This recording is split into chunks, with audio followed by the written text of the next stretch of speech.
Hey there, everybody. Joel here. Welcome to the first of our video devotions that we're doing, coming to you Monday through Friday with these devotionals. We've got a great lineup of folks doing this. I'm excited. I get to kick it off, and I'm going to get to enjoy these with you as folks do it. I'm actually standing here in the garage.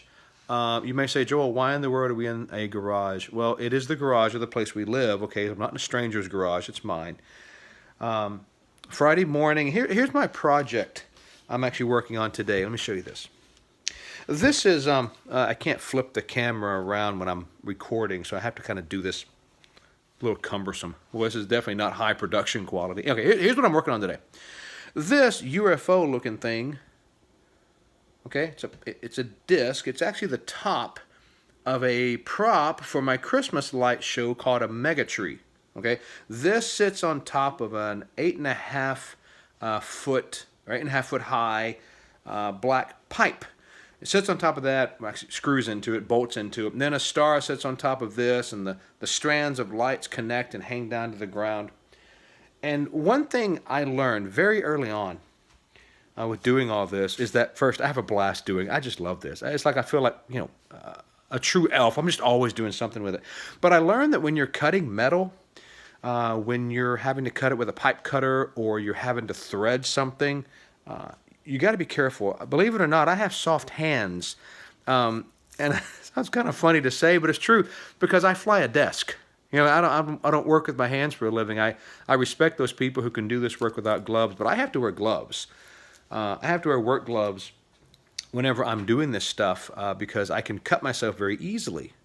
And I have scars to show me where I learned respect of metal and where I learned respect of, how you can cut yourself way too easily on metal. Be safe out there, everybody, when you're doing your projects or your hobbies. But you may say, okay, Joel, why do you do that? Why, that sounds like a lot of trouble. Why go through that? Because you may not. Most people don't go through that kind of trouble for Christmas lights. I mean, a lot of people have a hobby, or they like to putter around the yard or putter around the garage, and you might even like hiking. Now, see, I don't understand that. To me, it's not worth the risk of falling off a cliff and dying. But hey, it's worth that to you. So, hey, that's cool. More power to you. So, why do I do it? Well, I do it because it makes me happy. I find pleasure in my hobby. I get to do all different kinds of things, from a little bit of electrical to a little bit of metal work. I get to make weird little props and stands and supports out of PVC. I get to use some of my theater background. I get to use stuff with sandbags. I get to design stuff. I like it. I like it. But I also find that hobbies and things that make us happy, they also they help us to deal with the stress we're under. I mean, we're all still trying to figure out what does the governor's announcement last night mean, that now we're at home now. We're required to be at home. What does that mean? What does essential mean? We're all trying to figure this out. And then if you're in the essential crowd, you're trying to figure out what does that mean for you. And so this makes me happy. This gives me something to do. And I tell you, it actually, I think, comes from the Bible. I highly encourage people to have hobbies. Don't just work your whole life and get to the end of it and say you had a life. You didn't. You had work. But Jesus told us this in Matthew chapter 6, verse 34. He said, "Therefore, do not worry about tomorrow, for tomorrow will worry about itself. Each day has enough trouble of its own." Yeah, I've been told that worry is borrowing from tomorrow's trouble today. And Jesus says, deal with today's trouble. Deal with what you got in front of you. That's one thing. If I'm talking to people, counseling people, that's one thing I tell them. Hey, you got to deal with what's in front of you. Deal with right now. Don't deal with step 1,528. You got to deal with step 4. That's what's in front of you.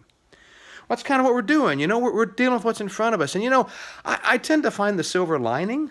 And even though for me, my life hasn't changed all that much, we still have Sunday services coming up, virtually, but Sunday services. We're trying to create ways to let us interact through some virtual means. Stay tuned for that. We're coordinating efforts to be able to make sure that our seniors and those who are most vulnerable among our congregation can get supplies and things that they need in the coming weeks. Also, eventually, our community is going to need us to help, and the churches of Merced are banding together. I mean, there's a lot going on. But Friday is my Sabbath. That's my family day. That's the day I cease from my labor, my normal labor, and do my hobbies. Spend time with family. And I love that. And so I'm actually thankful for you that You know, we all want to slow down. We all want to spend more time with family. And you know what? Now we have some. Kids are home from school. Maybe you have college-age students, and maybe they're home right now too. I know there's still some projects to do. There's work to do. I know, of course, but what if we just dealt with today's trouble? What if we didn't worry about tomorrow and we actually spent today, Friday, and we took some time and spent it with our family? We spent it a little bit of time with those people that we love. We do something different, like we play a board game. We have an old Nintendo Wii, and we'll do some of that today. We don't normally do that on a Friday, but we're going to do some of that today. We're going to try to enjoy it and enjoy each other and really make the best of it. After all, it's not going to change, so at least not today and not tomorrow. So let's make the most of that today. What can we do with finding joy today? Well, we can share posts like this. We can find encouraging quotes, encouraging scripture. We can share that. We can change the tone of Facebook if we wanted to. We brighten our corner of the world where we are. We can also make sure that we keep doing those things that haven't been quarantined. Kindness, smiling at a neighbor. Those things aren't quarantined. We can make sure that the people across the street, the people next door, we can make sure they have what they need. Maybe I have some extra meat in the freezer here, and maybe I can help. Maybe I can help you. Maybe we can check on each other. See, there's things we can do. So I think part of what Jesus is trying to teach us when he says, deal with today's trouble, is he's trying to make sure, catch this, he's trying to make sure that we don't miss today, that we don't miss the chance to do what we can do. We can't do tomorrow. We don't have that. We don't live there. We can't do the future. We can do today. So make today a good day. Make today a God day. Make today a day of kindness and grace and hope and fearlessness. Make today the day that we stop worrying. Make today the day that we do something fun. You may not think it's fun, the work I'm going to be doing with this and putting on my gloves and grinding things down.